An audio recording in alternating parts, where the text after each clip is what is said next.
to be listening or watching this podcast. We thank you. Welcome to the Morgan Podcasting Network. My name is Rod Morgan. I will serve as your host. We are here to talk about sports, and we are here to talk about wrestling.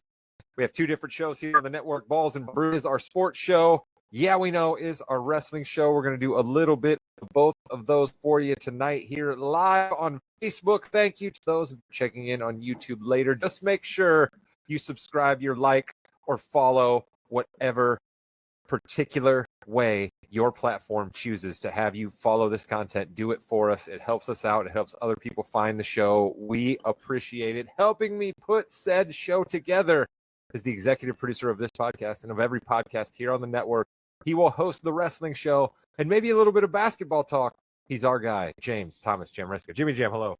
I am ready for a spirited debate about my favorite team in the North, our Cleveland Browns. Our Cleveland Browns?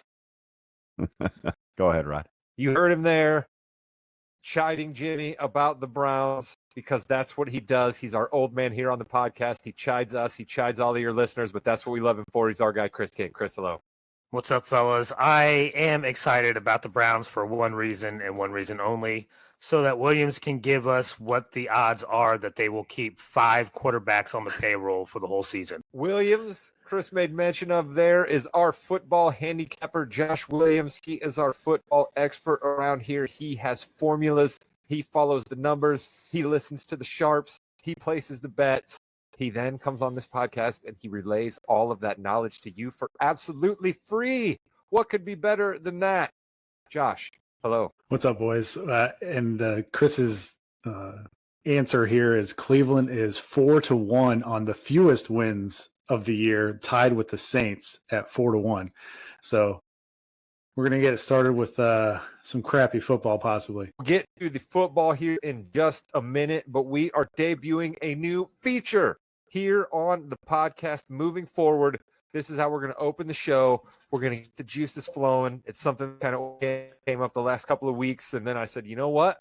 We're going to take a cue from the Masked Man show on the Ringer Podcasting Network, and every week we're going to open with a cold open question of the week. These three gentlemen have no idea what I'm about to ask them, but hopefully it will give you a little insight. Oh, that's awesome. That is such great timing. Rod's number one question coming at us now. Williams, I could hear your heart pounding because you are so nervous about this because it's not in your notes, Williams. This question's not in your notes at all. Chris, how nervous are you about Rod's question? Oh, I'm never scared of Rod's questions. Never at all. Yeah, because Rod just kind of leaves whenever. Of course, it's perfect timing. Like if you wanted to troll something bad, like you couldn't have done it any better than Rod did right there. Yeah, exactly. So, hey, my question is, do you remember, Williams, last year when we sat down and we talked about the Cleveland Browns, and you and I were we were eye to eye. We were all about them. I had them going, I think, 12-5 or something like that, 13-4. And everything that could happen to go wrong went wrong. Let's start with Rod's question here in a second. But going from there to here, do you think, Williams, that the Browns – oh, well, here's Rod here real quick. All right, Rod, you back? Let's ask that question. All right. My question is this. Here in the South Bend, Mishawaka area, we have just had the Elkhart County 4-H Fair kickoff. We have just wrapped up the St. Joe County 4-H Fair. So we are going on a field trip, boys. We are rolling to a 4-H Fair, all four of us together in the car. We're going to pull up to the fair, and the first thing that you absolutely have to do when you get to the fair is what, Jimmy? I want to get a big soft pretzel. I'm a huge fan. Now, I don't want to go. I'm not going to the station that has this, the super pretzels or whatever you can get at the store, because some of those fair people do that. It really ticks me off. I want to go to a really nice big one, got some salt on it. Give me some of that just to kind of set the base for the rest of the day. So get a little food in me. That's what I'm going to go for, number one. Chris, how about you? What are you going to go with? Off pretzel or have Auntie Anne's. I'm just saying, Jimmy, I haven't been to Kentucky in a while, but do they not have hot pretzels at like regular business establishments in Kentucky? That doesn't sound too exotic. You're lucky. Hey, my number one thing was I'm not going to the fair. I don't really care about the fair. But I went along with it with you, Ron, okay? I don't want to go to the fair, okay? I don't care about the fair. I don't care about cows. Listen, cows are fine. Cows are great. Don't need to go see one give birth. I'm sorry, not my thing. Hey, let's walk around for an hour and a half in a circle in 1,000-degree weather doing whatever. I'm sorry. And, the Indiana State Fair, that little hang gliding thing you had, how is that still legal? That's not happening. So that was my initial one, Rob, but I just want to go nice for you, okay? So calm down. Why don't you get better internet? Yeah, I do definitely need to get some better internet. That is the thing we need to have. Okay, there you go. Soul. Answer whatever's in your soul. All right. Because I said before we started this that we're trying to give people an insight a little bit as to who we are and not just chop up football. So they got not going. They absolutely do not like crowds. And you don't like to support your local 4-H chapter, and that's fine. Chris, I'm going to come to you. You are a hater on this podcast, but come on, save us. Tell me you love the fair. I was a 10-year member of 4-H in my county growing up. I was even in the youth 4-H before that. So I am a very big supporter of 4-H. I think it is a great thing. There was so much wrong with Jimmy's take right there. Like, first of all, you don't see birth by the animals at the 4-H fair. All right. That doesn't happen. Oh, my word. All right.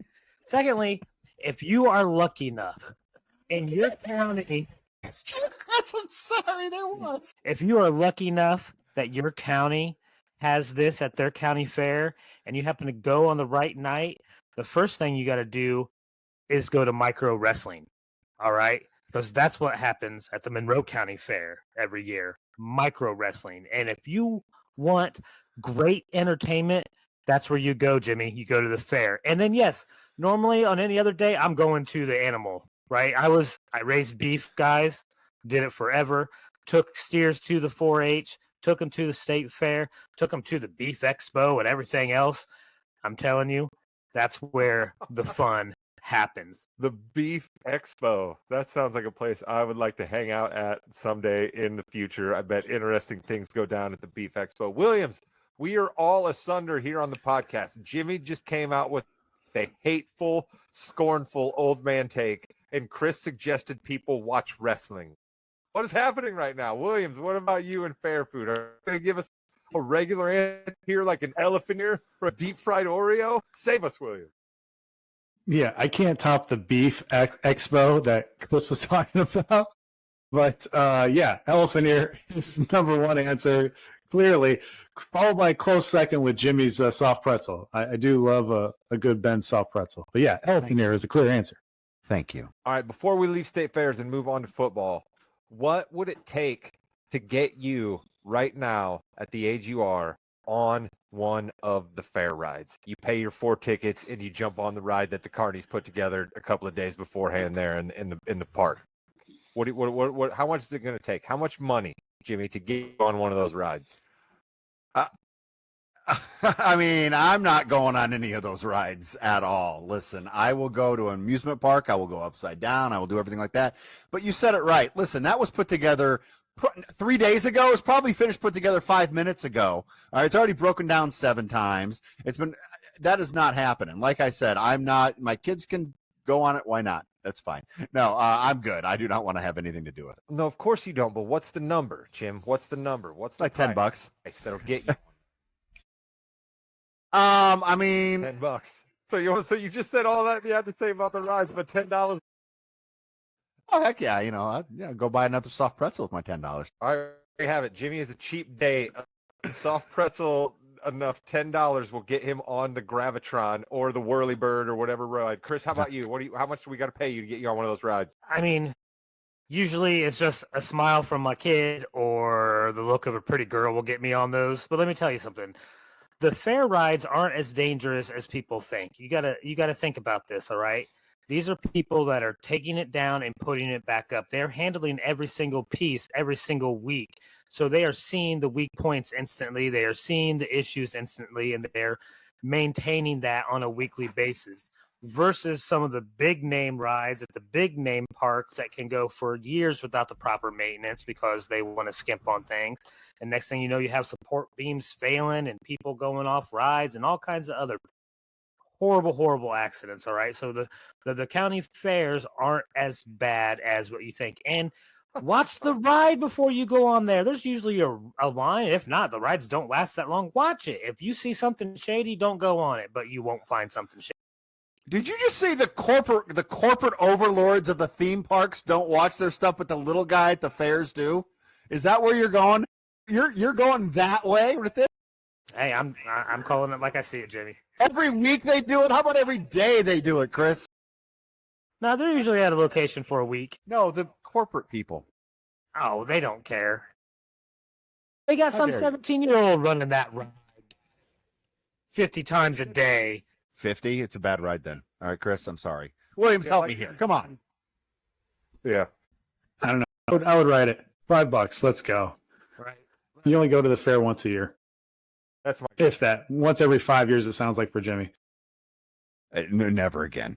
All right, let's get to you see let's get this. Like, Rod is so disgusted with me right now. It's so funny. Gladwell Tentley Fabian rides. I'm not disgusted with anybody other than my internet. Yeah. Not ideal right now, but that's okay. Hey, Williams, we're talking Cleveland Browns. Start up the NFL, and I'm going to go try to mess up something and come back. You talk NFL for a second, and I'll be back in here. All right, yeah, we'll start off with what I think we all think is the last place team in the division, unless Jimmy goes super contrarian with this Cleveland Browns team. Over under 5.5 wins. You can find that at DK plus 115 if you're feeling frisky about the Browns this season, or under 5.5 minus 140. So definitely the juice is towards the under there. It's never good, Jimmy, when your second round draft pick at running back gets arrested before the season for domestic violence. That's what happened to Quinshad Judkins from the Browns. Add in that Nick Chubb is now in Houston. So, I mean, maybe possibly rookie running back Dylan Sampson from the Tennessee Vols could be a deep sleeper in fantasy. If he gets it, he should be able to get some chances early on. So, Jerry Jeudy's target rate went from 37% when Njoku and Cedric Tillman weren't on the field down to 19% when both those guys were on the field last year. And the question is, which one of the 4 or 5 quarterbacks is going to be throwing the ball to him? So that's the big question. And just like another team in this division with the Ravens, they have 5 out of their first 6 games versus playoff teams from the prior year. Ouch. I mean, the Browns just can't catch a break, man. Second toughest schedule in all of football. Why do you got to do that to Cleveland, especially this year? The Browns fired their OC and their O-line coach. Why is that relevant? They brought in a familiar name around here, Mr. Tommy Rees, as the offensive coordinator. So we'll see where that goes. He's got an uphill challenge, battle ahead of him. I don't think anybody really expects much from the Cleveland Browns this year, but those are some tidbits there. So I guess, Williams, who do you think is going to be the starter? Who's going to start? I mean, like 2 or 3 months ago, I was under the take that it was going to be Kenny Pickett because I have read that they really like him. You basically know what you have in Flacco. He's fine, but I mean, he's your number 2. He's your number 2, right? You would think. And then it seems like, it seems like Sanders has way more talent than Gabriel, and the owners just didn't want to pass up on Gabriel because they didn't think that Sanders was still going to be there by the time they got to him again and again. But then that he was. And so it's a total mess right now. I wouldn't be surprised if they draft a quarterback next year. So it's going to be a hodgepodge of. Wait a minute. Makes sense for me. Make that make sense for me, Williams. The Browns could have drafted Shedeur Sanders, but didn't, and they drafted Dylan Gabriel because they were worried they couldn't draft Shedeur Sanders, even though they could draft Shedeur Sanders. I don't understand. I'm not sure how that works. Yeah, I think there was this discrepancy between the owner and everybody who had the meetings with Shedeur. Shedeur was so bad in the interviews that they had him basically off their board. And so they panicked and wanted to get at least a quarterback from this rookie class. They took Gabriel, and then a round later, Shedeur was still there. And I think the owner put his foot down and was like, I don't care what the interview was. We're going to take this guy. He's got too much talent. So that's how you end up with one of the weirdest drafts ever, only the Cleveland Browns. And yeah, I mean, I think they're going to go with Kenny Pickett week 1, but it's not a very strong take right now. Chris, how about you? Who do you think is gonna be the starter in Cleveland? Listen, bad ownership. No. Yeah, listen, I need to circle back to Williams saying poor Cleveland for their tough schedule. Like, this is what they deserve, all right? They've gotten themselves in this position. I agree. And they started with that god-awful guaranteed contract to the no-show at quarterback. So this is what they deserve, all right? And you might as well, I think, put Sanders out there, make him your week 1 starter, all right? He, to me, has the most upside of any of their quarterbacks no matter what, so throw him out there. That's funny. Thanks, Corey. Corey says, preach, Jimmy. That's really funny. I think the Browns are in a lot of trouble this year again with that schedule. I have them at 4 wins. I don't think it's going to be a good season again. I think they're going to just get rid of everybody again. But Rod, you were talking about this. I'm going to let you take over here since you are back with the owners. The ownership has been bad since day one. Why can't, Rod, these owners hire people and let them do their job? Like, why is that so hard for people? I have never been in a position of a high and mighty, everybody has to answer to my whims at a corporation, but I have a feeling that every one of these guys that gets together enough money to buy themselves an NFL team has that exact experience, right? Wherever they've gone has become a success. Whatever things that they've decided to do have worked out and put money in their pockets, right? So I imagine it gets very difficult for these guys to be like, oh, no, you over there, you know what you're talking about, and I don't. I'm just going to sit back here. I'd imagine that's very, very tough for those guys. And the ones that are able to do it usually tend to do a little bit better, right? And as we all know, fighting those inner battles within ourselves tend to be the hardest to do in life. We all know what we should do, but it's hard to make ourselves do it from time to time, right? Look at Chris's guy down there in Dallas. He's been an owner for a bunch of years, and he still can't get out of his own way. You know what I mean? Like, it's just, you can't teach an old dog new tricks. And for these guys to rise to the level of NFL owner, they probably were successful in other paths in their lives. That'd be my answer anyway. And last thing here, I don't think they start off with either rookie because it's always easier to go from a veteran to a rookie. If you start out with a rookie and they absolutely fall on their face, then it's a real tough look with the fans. And then you start getting pressure onto the GM and onto the owner. So I think they start with one of the vets and then they go to one of the rookies. They probably will go to Sanders later on in the year. That's my take on it. Exactly. Look at what's going on in Indy, Chris. You don't want to start one of the rookies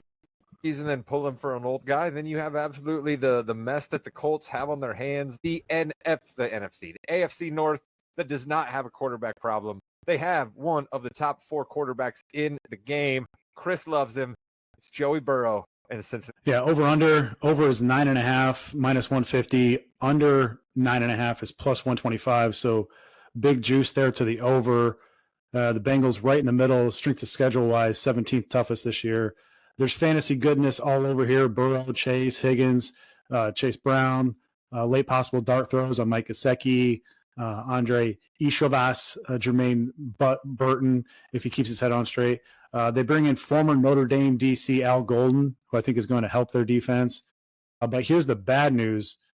Burrow has been blitzed the least amount of any quarterback the last 4 years, yet no quarterback has been hit more quickly than Burrow. And those are hits coming within 2.5 seconds from hiking the ball. He's been hit quick at a 25% rate higher than the next closest quarterback. That is ridiculous, and I'm disgusted. More bad news for the Bengals. They couldn't stop your grandma on D last year, and they played, get this, the easiest schedule of opposing quarterbacks. Jacoby Brissett, Danny Dimes, Famous Jameis, Deshaun Watson, Dorian Thompson-Robinson, Minshew, Ritter, Cooper Rush, Mason Rudolph, Levis, Dorian Thompson-Robinson again, Dalton, and Russell Wilson twice. And they couldn't stop anybody. That's the bad news for the Bengals. And I mean, I thought like 7 of those dudes were going to be good quarterbacks. Nobody should listen to me ever. I thought like 7 of those dudes were going to be good quarterbacks, man. Like I love famous Chavis and Danny Dimes and Minshew. Like those are my guys you just listed right there. I mean, they're not terrible. Some of those aren't terrible, but they didn't play any like top half quarterbacks. There was like 14 quarterbacks there. So listen, the minute you started with Jacoby Brissett, we understand what kind of lesson that was. Here's what I want to ask Jimmy and Chris, because I like what you said about Al Golden, Williams. But here's what I heard somebody say about Golden, and I can't believe I had never thought of it before. He's a college defensive coordinator, which used to be a bit of a knock in the NFL game. But the NFL game is so young now. Why not bring in a guy who knows how to relate to young people and can teach a little bit, right? So many of these guys go around from system to system and coordinators get shuffled in and out. Why not go to a guy who has a base in connecting with young people and teaching them how to play a good defense? I love that. Jimmy, what do you think of that theory? I think you're a Notre Dame fan, and that's a great theory on your end to make sure we keep the Irish going in the NFL. But how many of these people want to learn as much as like the college? Well, I don't know how much the college students want to learn too. How much do they want to learn? Where it's just tell me what my job is, I'm going to go do it. Maybe he's going to bring in something different with that. I'd love to see that happen. If you don't have players on defense, it's no matter how good of a coach you are, it's not going to happen. And that's a huge issue. Chris, Jimmy batted me aside and called me a domer homer. What do you think of my theory that I heard from somebody else? I hope you're right, because the way they're handling some of the contracts on the defensive side of the ball makes you think that they're going to already start with a setback from where they need to be. Cincinnati is famous for slow starts, and they can't afford to do that this year. And if they don't have Hendrickson, especially on this defense come game one, ready to play in game shape, it's going to hurt them. And they have a pretty easy first 4 games because they can really easily go 3-1. They have the Browns, Jags, Vikings, Broncos. All right. 3 of those are on the road. You got to win 3 of those games. You're going 3-1 when you have the Lions coming into town, and then their schedule gets a little bit tougher. But so they have to get out on a quick start if they want to get into the playoffs this year. And I'm worried. So if this guy can bring some creativity to keep these new defensive players like in positions to make plays, I think that can be successful. And I hope you're right, Rod. I really do. Williams, Chris said something there that I want to leave the Browns or the Bengals after we say this. Like Hendrickson is going to play for the Bengals, right? Like this is going to be one of those situations where maybe he sits out like week 1 and 2 and the Bengals defense looks really, really bad. And then basically the Bengals cave and like give him as much money as they possibly can at that moment. Like that's probably where we're headed, right? Like what the Chiefs did last year. And, don't you think that's probably what's going to happen? I mean, who knows, dude? The Bengals I think it's the worst run organization in sports.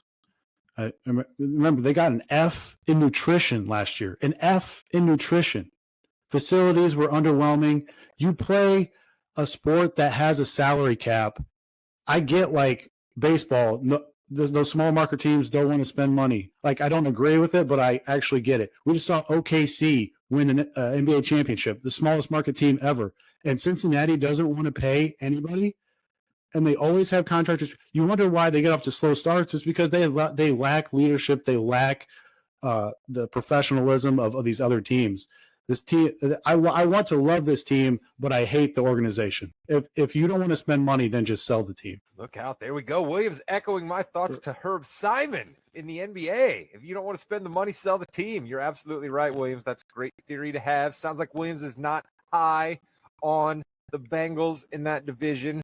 Let's save the team that I imagine he's high on because he knows football, and there's a team in this division that is absolutely stacked, but we'll save them for the end. Let's go to the team full of drama. But then they have the head coach who is the man at tamping down drama. So maybe Aaron Rodgers has one more year in the sun. The Steelers still have quite a few guys that look good on paper. Williams, what does your paper say about the Pittsburgh Steelers? Yeah, over 8.5 minus 110 on DK both ways. So nobody really jumping on either way there. 9th toughest schedule in the league. Aaron Rodgers starts out with a revenge game week 1 in New York versus the Jets. You think he's going to get any boos there? They also give up a home game to play in Berlin versus the Vikings. And Rodgers also has another revenge game in week 8 when the Steelers host Green Bay on Sunday Night Football. That should get massive ratings. With Rodgers starting week 1, this will be Pittsburgh's 5th different week 1 starter in as many years. That's crazy when you think about the stability a head coach this organization has had. They go out and get DK Metcalf and Jonnu Smith to pair up with Rodgers. That should help. But you still got prehistoric dinosaur Arthur Smith at calling the plays at OC. So, yeah, I can already picture in my head DK getting outrageously irritated with Arthur's lack of creativity on offense this season. They traded away George Pickens to Chris's team, hoping for addition by subtraction there. They traded away Minkah Fitzpatrick back to Miami. They get Jalen Ramsey back in return. Does he have anything left? I'm not sure. But since 2016, the Steelers are 0-5 in the playoffs. So Tomlin comes into this year with a little more pressure than normal, I think. 9th fewest miles traveled also for the schedule. So that's in their favor. I don't know, man. The Steelers they're probably going to be right around 500 again, I would guess. Maybe a little bit better. I'm so disappointed. I'm so disappointed right now. Like, there's been certain themes that run throughout this show when we do shows in the regular season. And one of our rallying cries, one of the things that gets me excited, one of the things that sometimes makes our breakout videos is the Tomlin rah-rah spot. And Williams, there was no rah-rah in your voice whatsoever about the Pittsburgh Steelers. I'm so disappointed. Yeah, I'm just not thrilled with Arthur Smith at OC. You guys know how much I hate him. So maybe the defense will be good. Yeah, they still have question marks on the whole TJ Watt thing. You would think that they would get it done, but that's a question mark too. But they already got it done. They gave him the most money of anybody in NFL history. Did they with TJ Watt? I missed that. Yeah, he already got re-signed. It was a 3-year deal. He's good. He's coming. We're playing. Chris, you're a former Yinzer. We're getting Williams. I'm disappointed in you. You're done. No more talking about the Steelers out of you. I don't care if you're a football expert or not. Chris, I'm on the Steelers team. That's all I got. The Steelers team. But we still need you for the rest of the show. No. Oh, we'll see. We'll see, Jimmy, because here he's jumping in. Oh, yeah, Rod, you're not cutting me off. That's all I got. We'll see. We'll see if I let him on for the next segment or not. Williams, you're treading thin ice over there, my friend. Wow. Chris, I'm of course, yeah, I'm just trying to be entertainment, Jimmy. Come on, you don't have to make things worse. You don't have to multiply it up there by giving the ooh like we're on the schoolyard watching a fight. Get him, Chris. Let me come to you. I'm high on the Steelers team. I like the Aaron Rodgers redemption story. I think this team's going to run the football. I like Metcalf. I like Arthur Smith. I think there's nothing wrong with a guy who absolutely does not need to work, but keeps coming and grinding it out every day. This dude's family owns FedEx. What's he doing messing around as an offensive coordinator, getting all this shit from guys like Williams? Because he loves football. I'm in on the Steelers team, Chris. What do you got? Of course, the Steelers are going to be good because I hate the Steelers. They will continue to have a winning season as much as I root for them to just finish 8-9 for me. All right, just finish 8-9 for me once. But what do? You go out and get a competent quarterback who won't turn the ball over like crazy and can throw the ball downfield still a little bit. All right, maybe he's a little bit slower, but he's better than what they've had there in a long time, which just makes them even more dangerous. All right. So, yeah, I could easily see them getting 12, 13 wins. And it's going to be coming down between them and the Ravens for this. As much as I love Cincinnati, I don't think Cincinnati can get to 12, 13 wins. Their defense certainly will be trouble. Cincinnati's going to have to score 55 points a game if they're going to win that many. Instigator Jim Riska, what say you about the Pittsburgh Steelers? Kind of in the middle. I think that the Steelers are going to be second in the division. I don't think they're going to make the playoffs. I think Rodgers will have a very good final year. They're going to win 10 games.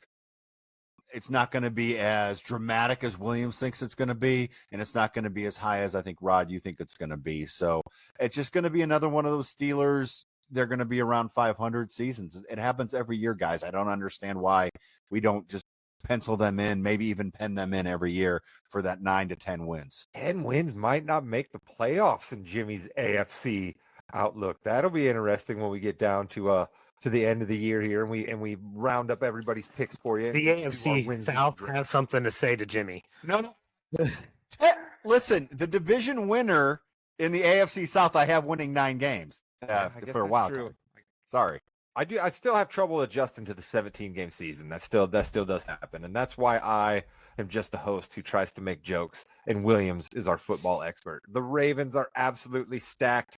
Lamar Jackson could have been MVP last year. He's been MVP in the past. What do you say about the Ravens, Williams?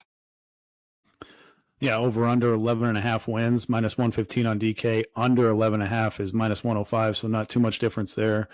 They face the 12th toughest schedule in the league, but the first 6 weeks are brutal. They play 5 playoff teams in that early stretch. They do have the elite offense, number 1 in EPA per dropback last season. Lamar had arguably the greatest quarterback season ever. No hyperbole. 41 touchdowns, 4 picks, 900 rushing yards. So, and he did not win the MVP. Can King Henry repeat his 1,900-yard, 13-touchdown campaign from 2024 at the age of 31? That's a big question mark heading into the season. ESPN just ranked this roster number 1 in the league for having the most overall talent, ahead of Philly and KC, who played in the Super Bowl, and everyone's darlings from last year's season's Detroit. And one area where they should be extremely talented is the defensive backfield. They used a first rounder in the draft to take Georgia safety Malachi Starks. They signed Jair Alexander from Green Bay. They pair him up with Nate Wiggins and stud safety Kyle Hamilton. Shout out Fighting Irish Football. They should help. That should help them that should help that record from last year when the offense didn't score at least 28 points in a game. The Ravens were 0-6. Expect that D to pick up some of the slack this year. Thanksgiving night will take center stage in this division. The Ravens host the Bengals to cap off our food coma of a stupor that night. The Ravens have the 3rd least amount of miles traveled for this upcoming season, including none west of the Mississippi, if you can believe that. So that's the Ravens outlook there. Chris's ears just perked up with that travel stat. Chris is always the one talking about teams having to travel far, so that's that. Chris's ears probably perked up on that. Jimmy, my question with the Ravens rests here. Hear about some coaches sometimes on the hot seat. We hear about guys under pressure.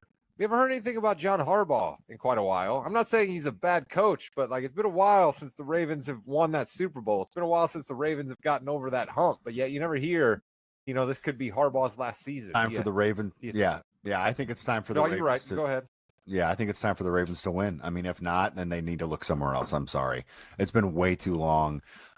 Your time is now to go a little bit of wrestling. There is no window. It's this season or not. And they have not been able to do it. And if you want to win a championship, you need to get in someone that's going to win a championship. There we go. I think Jimmy speaks some truth there. Chris, what do you think about the Ravens? I do think that they have the most talent on their roster than any place else. The only issue is that roster is not that deep.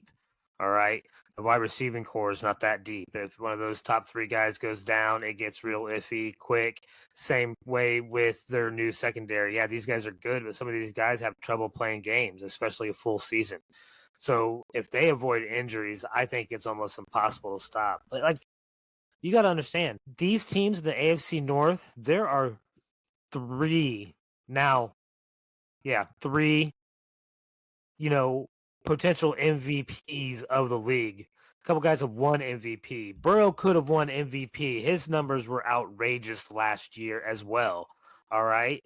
And they're consistently having to play the Bills and the Chiefs, the next 2 best quarterbacks in the league. They're playing the top quarterbacks in the league every single year. That is tough. And I think if they stay healthy, though, this is their year. I don't think anybody can touch them if they stay healthy. This team is loaded with talent as long as they stay healthy.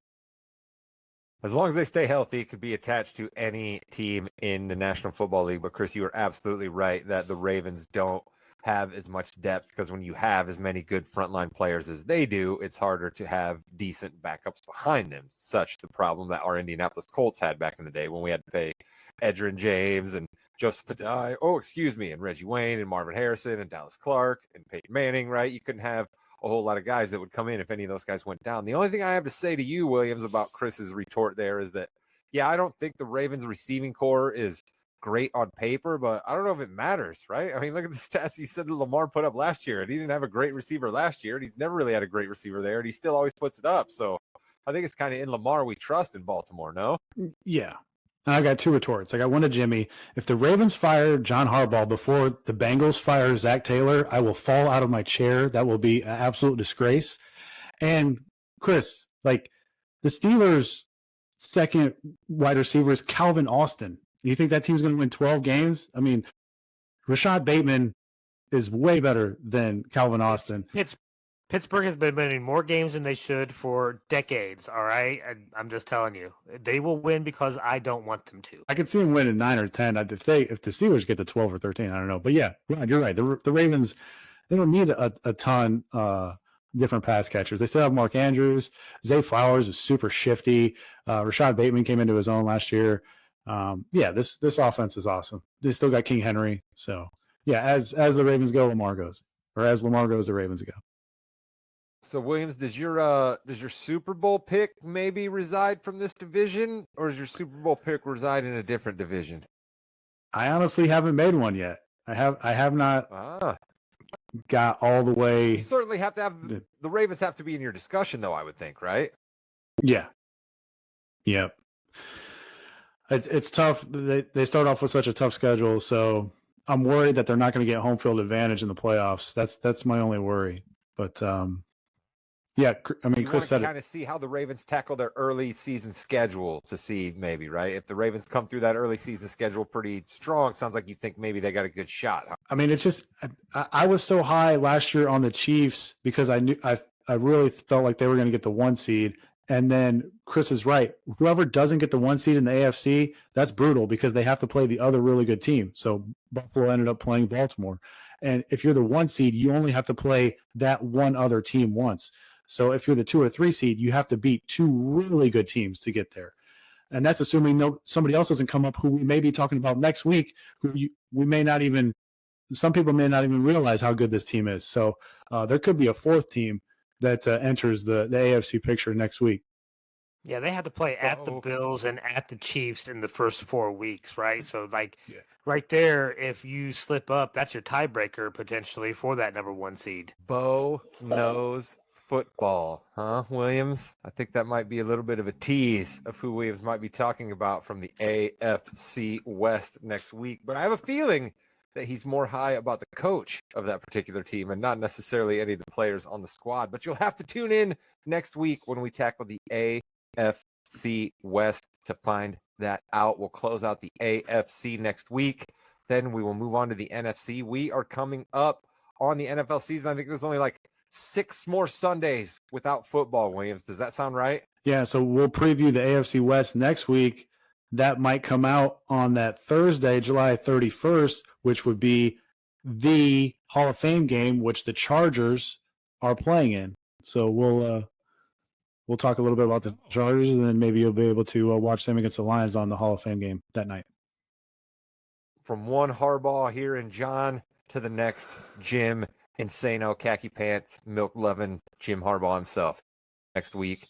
Speaking of insanity going on in the world of basketball and wrestling, our guy Jimmy Jamriska is going to help us do that. We say goodbye to our football handicapper Josh Williams until next week. So goodbye, Internet. Welcome to the Fast Break, the fastest 15 minutes in the NBA. We're going to talk a little bit about the WNBA tonight because there's a lot going on. We had the All-Star game last week, and, painting the picture here is both teams came out and say, pay us what you owe us. And then, Kelsey Plum talks a lot of stuff about Caitlin Clark's team, how they weren't in the meeting. There's a lot of dissension there. They've got the collective bargaining agreement that they kind of all need to be on the same page about.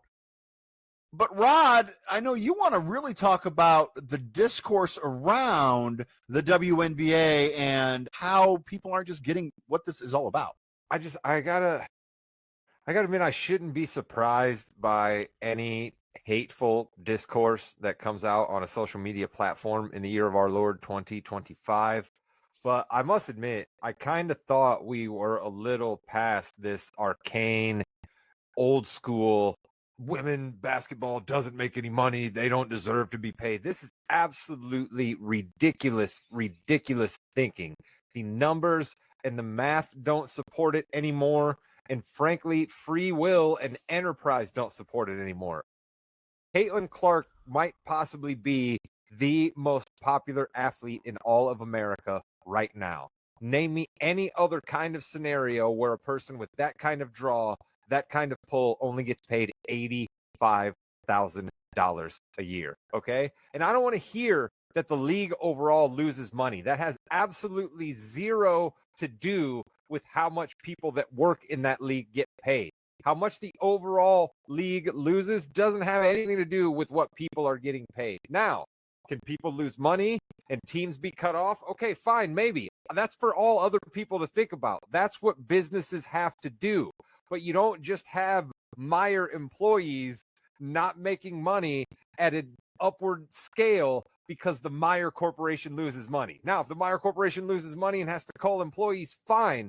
But this pre-ruled tamping down of salaries in the WNBA absolutely has to stop. And Jimmy, I was floored with how much misogyny and just how much uninformed hatred were dripping off of every one of the takes people had against WNBA players being paid fairly. Yeah, I think it's really easy, Chris. You look at the numbers; they're paid 9% of what the league, the 9% of the entire revenue of the league. That needs to be higher. I don't understand what the issue is with that, Chris. No, I don't know.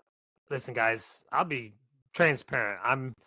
You don't care. Not a watcher of the WNBA, right? When you guys talked about the discourse, I didn't know what you were originally talking about. I had to look up that they were in a CBA type of thing, right?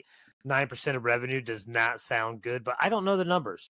I didn't know that the league loses money. I don't know how the WNBA even works. This is a franchise-based thing. I don't know how their salary structures are set up either. Like, if this is a union thing, then by all means, as a union, fight for as much as you can get. I will always be pro-union. So if the WNBA has a players' union, I'm going to support them because I'm pro-union, whatever the numbers may be. Chris is the union man. Yeah, so the WNBA loses about $40 million a year on $200 million bringing in. But Rod, as you said, if you're charging $250 million for a franchise coming in, that money's got to go to the players. I'm sorry. Actually, in the NBA, it doesn't. It goes directly to the owners, that franchise fee. But when you're charging that much to come in, and when you're going to bigger venues because of who's coming into play, that also has a lot to do with it. Because, folks, WNBA is very popular right now, and Caitlin Clark hasn't hardly played this year because she's been hurt. That says a lot. Also, you got to spend money to make money a little bit here, WNBA. This is your chance, right? This is the iron is hot. People are watching you. You've got the Caitlin Clark fireball leading you into the future. Don't mess up and squander this thing, right? So if you got to pay some people higher salaries to keep them on your team, to keep people coming in and filling the seats, guess what? That's what every other owner in professional sports has to do, okay? Do you think that Matt Ishbia is incredibly excited about having to pay Devin Booker $75 million a year coming up on his contract extension? Probably not, but that's the price of doing business. Now, don't get me wrong. I'm not saying Caitlin Clark needs to be bumped to $75 million a year, but there's got to be somewhere else we can land, Jim, between $85,000 and the 55 to 70 the top level NBA players get. And we'll have a lot more to talk about once we get more details on the more of the negotiations and the whatever's the final outcome. We'll talk a lot more about it. But I will say this: let's be a team here as WNBA players. Know where you were, know where you are, and know where you could go. But it's not going to be this bickering back and forth. It's not going to help at all. And that is what is. That's really the most important thing, because if you're not together, it's not going to work and you're going to get screwed over like the NBAPA did with their collective bargaining agreement. Ask all the restrictions right now how that's going. Not good at all. And the last thing I'll say, Jim, real quick before we get off of this, is I want to echo Chris's sentiments here, okay? If you don't watch the WNBA and don't care about women's basketball and have never cared about women's basketball, your take on this should be what Chris's take was, okay? Don't come out here in these streets and have these misogynistic takes about something you don't care about, because I guarantee you've never worried about somebody else's money, but somebody says women's basketball, and all of a sudden you got to be out here in these Twitter streets. Stop it. Welcome to the Yeah We Know podcast, part of the More You Know's podcasting network. You're in there with Jimmy, Chris, and Rod, and we are on the road to Summerslam. Rod, how excited are you? I'm excited as always for Summerslam because it is the biggest party of the summer, right? It is something to look forward to in August after the NBA season is over and the NFL season is not quite up and running yet. So I'm excited there. But Jimmy, I am a little bit apprehensive, I guess you could say. 2 days. I'm not entirely sure how we're going to be able to fill 2 days at this point, but I'm still excited for SummerSlam. Chris, are you going to go both days to your local Cineplex and watch SummerSlam on the big screen? Yeah, no, unfortunately, I will not be able to make it to my local Cineplex. I will say, if they do it at the drive-in, I will probably go to that. See, that's something I would say that's what a drive-in would be for, going to see some wrestling, have some hot dogs, some pretzels, if you will, and just, have a good time at the drive-in. I remember going to the drive-in back in Plymouth, a lot of fun. There's a drive-in relatively close here that looks awesome. So, yeah, I think that's a really good idea, Chris. Rod, what do you think about this new deal that WWE has? Well, speaking of deals, I think Ben's Soft Pretzels, which is headquartered. We need it. We need Morganino Studios, Mishawaka. Yeah, all the pretzel talk you've dropped this evening, Jimmy. We need Ben Soft Pretzels to come in here and sponsor the Morganino Podcasting Network right now. But the deal that WWE has with theaters, I think is cool, right? You see these new immersive kind of like 3D restaurant screens, right? As those become more popular, you'll see that. I think that's a cool thing. But Jimmy, I am a little worried that this opens the door for the minute that the WWE is no longer contractually obligated to air its premium live events on Peacock for paid subscribers. We're going back to the days of pay-per-view. And that scares me because I don't know that I'm going to be willing to shell out $45, $50, $60. I don't even know what they charge for pay-per-views these days every month. I'm not so sure I'll be doing that. Yeah, that was an interesting time that we all lived in because you really had to think about it. I remember making the decision very last minute to buy the pay-per-view that was in the WrestleMania that was in New York. And it was just horrendous. It was really bad. And I was like, it's $50 down the drain. Now it's going to be probably $90 or $100 if they do that. And that's something that we do not want to deal with at all. And that's when people try to go other means and to get things. Chris would have to write a letter to somebody to get the results, but it happens.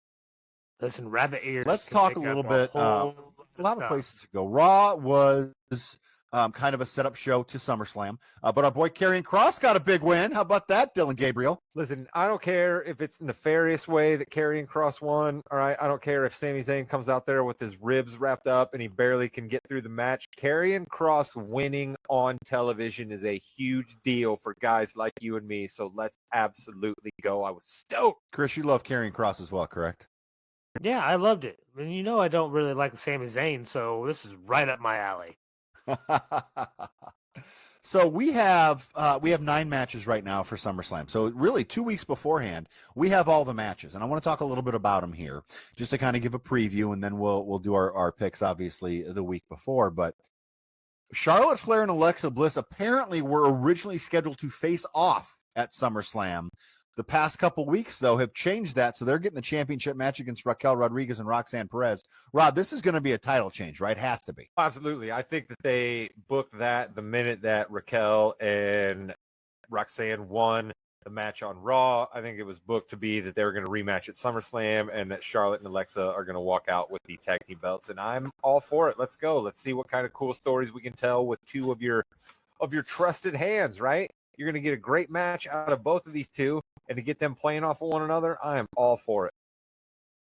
Chris, TNA did not have a very good weekend at their pay-per-view. They lost both the women's championship. JC Jane from NXT won that. And then Trick Williams beat our boy Joe Hendry, in a 3-way match to retain the TNA championship.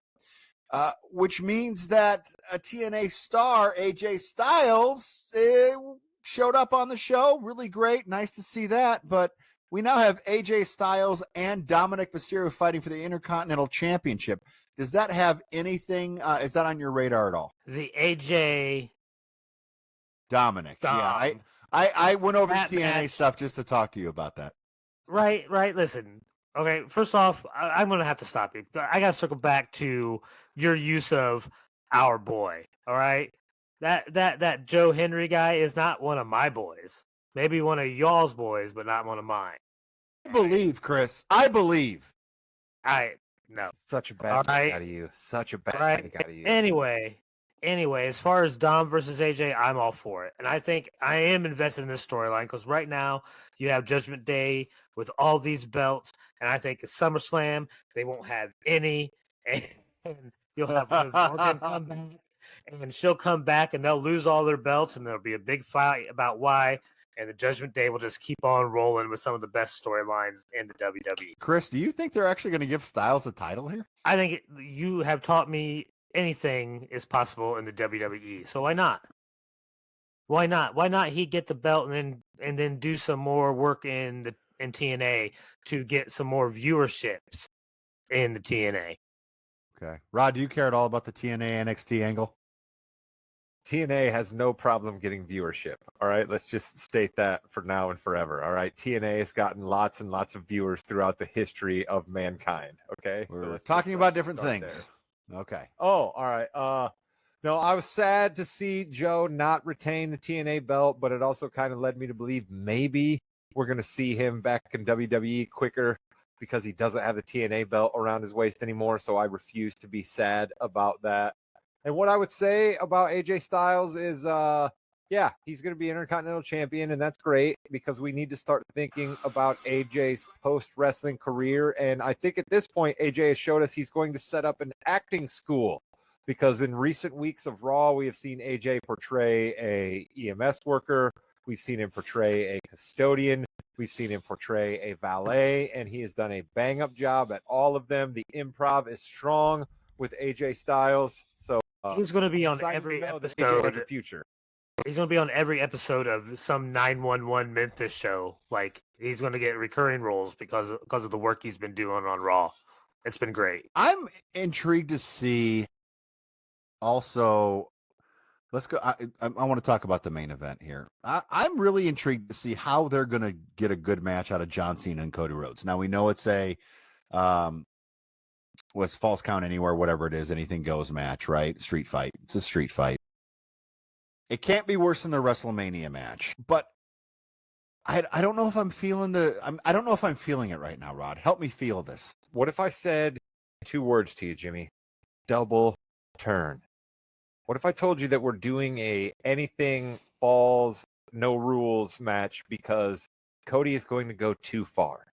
Cody is going to go too far.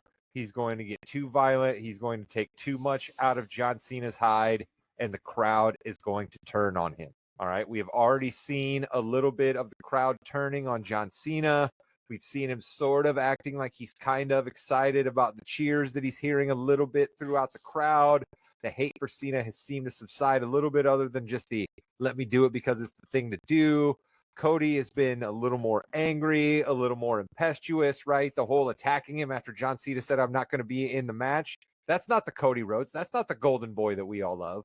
I think we're going to see a double turn here, Jimmy, and that's why I'm excited for a Cody Rhodes match for the first time in a while. Chris, I want your thoughts on that before I give my 2 cents. I might even take it a step further than Rod. We're going to kill John Cena? I almost see...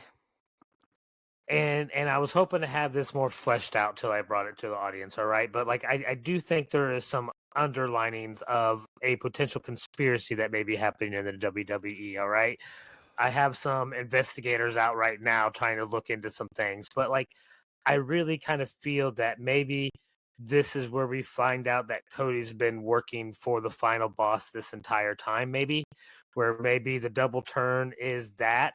Instead of, and maybe it's some long con to try to humiliate John Cena or do something else. I can't quite let out too much right now, I don't think, but I just see something going on, and I can't quite put the final pieces of the puzzle together this week, but I'm telling you, there's something there, and there's some questions that need to be answered because what we saw last week was not what a babyface heel would typically be doing in the middle of the ring. That's all I'm going to say. So usually when they try to do this dastardly heel turn, people cheer it because it's a happening. But I think, Rod, that if Cody just pummels John Cena with a chair and pummels him, continuously goes too far, I think that might work. Because I think people would not like to see Cena like that. Chris, I also see how do you save the whole Rock thing? Because the Rock thing is really ticking everybody off. How do you save it? Maybe Cody Rhodes did sell his soul And this is how he shows The Rock that he's completely with him. Rock comes out at the end, shakes his hand, and goes on, and we don't see Rock again. It also could show up. He can just be shown on the video screen as watching from a private jet flying somewhere or whatever you want to do. It also sets up, Rod, a Rock and Cena final match. Ooh, I hadn't even thought of that. That'd be cool if you could get The Rock back involved in a storyline, and then that would be cool. I hadn't even thought of that. But see, Chris, I was like, as you were talking there, for those that are viewers, I was doing the weird Rock throat slash, right? Like you said, Rock doesn't even have to show up. If Cody does the same similar maneuver, right, and then goes to take somebody down, we're all going to know what it's about, right? So you're really onto something there, Chris. I'll tell you, man, for a new fan, for a guy that's only been watching for a couple of weeks, you really cracked open something there, man. You really got my head spinning. I think having the no DQ aspect really does make this different. And they're going to go in the crowd. There's going to be a lot of smoke and mirrors. So it'll be a better match for sure. Cena's not going to have to, run around at all. And maybe you get Cody. He does the heel thing. Maybe we see that. Maybe he comes up with brown hair on Monday. It gets it back to brown instead of the blonde. Usually you go opposite when you're going to heel. But yeah, I can see that. I can see that pretty good. Any other matches that really pique your interest here, Rod? I can't believe that I'm now going to say this to you, Jimmy, but Gunther v. CM Punk is now sort of a match that I'm looking forward to. I begrudgingly have to give CM Punk a modicum of credit. I just have to. I mean, first off, I'm calling him CM Punk and not calling him Phil. So I mean, I've come around there, and it's this match for me. It's this match for me, right? If he can give me the kind of Gunther match that I want, right, where these guys are in an absolute war, and I'm turning in my stomach because, oh no, Gunther is going to keep it. Oh my God, they're going to give it to Punk, right? If I'm doing that a couple of times back and forth and they pull off a few moves where I'm like, oh my God, how did Punk do that? Like if that happens and he comes back and isn't hurt and can continue a storyline out of this match, then CM Punk's going to have me, Jimmy. That's what I'll say about it. Chris, he just wants Rollins to come back and cash in, right? On CM Punk. Rod shocks me when he switches sides like this with a guy. He seems like to be a fair weather fan. I don't know how you get to. Yeah, because Chris is all about loyalty. It's loyalty of Chris. Right? We have been fans of what Gunther brings to the ring week in, week out for years now, right? And to do anything but root for the utter decimation of this man who wanted to destroy wrestling, is what you guys have told me, is just insane to me. And I am really, really interested in how the crowd's going to be during this match, because they still cheer for Gunther, and we know what they do for Punk. So I am interested to see what happens there. But I also don't see anything else happening other than Gunther winning. See, I think Punk's winning either way. It would be really kind of interesting to see Punk win, and then Rollins does come back and he does take the championship from him, and Punk loses just how Drew McIntyre lost, with Punk sitting there staring at him. I think that would be a full. Well, let's go there moment. then, Jimmy. Conspiracy theory right now. We're seeing pictures of Rollins in crutches. Of course we are. A little bit of? But that's what I'm saying. Is that a little bit of the WWE doth protest too much? What do you think the chances are that we're getting worked here and Seth comes back and does exactly what you're saying? I know that we do listen to other podcasts and things like that, and I think a consensus is he's hurt, but he's not hurt like a year's worth. He's hurt a couple months worth, maybe even a few weeks worth. I think it's funny because I think we all want him to come back and cash in because it means that he's not really hurt. I mean, seriously, that's what we want. We don't want him to be hurt. It has nothing to do with, his injury, just come in. No, we care about the guy. We want him to be okay. We want him to come back. We want him to fool us. Because if he doesn't, it means he's hurt. And I'm not sure where I'm at yet. And we'll talk about that when we make our predictions. But I really hope he's okay, and they're just trying something new. I'd love Seth Rollins more than possibly anybody not named Kate or Van in this world. All right, so I definitely, absolutely want that as well. But I still get pulled in a little bit, right? Like I give our boy Chris some guff about writing himself off as a new fan, but I definitely am not trying to paint myself as a new fan here. I'm a well-educated WWE fan for sure, but I still, every now and again, they can pull me in, right? Like they can get me, they can twist me up, they can turn me in knots, and I don't know which way is up or down. And right now, that's where I'm at with the Seth Rollins thing. But Jimmy, you hit the nail on the head. I'm a little too close to the situation, possibly to be anybody. Chris, Rod loves Seth Rollins so much, he called CM Punk. Rollins would be disgusted. And with that discussed, you've been listening to the Yeah We Know podcast, part of the Morgan You Know's podcasting network. In the ring of Jimmy, Chris, and Rod. Goodbye. LA Knight, buddy, again, sorry, my guy. It was looking like things were so up for you, LA Knight. It was looking like things were so up for you, and you've just been buried again for no reason. Because we can only have one good thing, LA Knight or Karrion Kross. One or the other, never on the same show, never both winning at the same time. Beat Seth Rollins, and it's not going to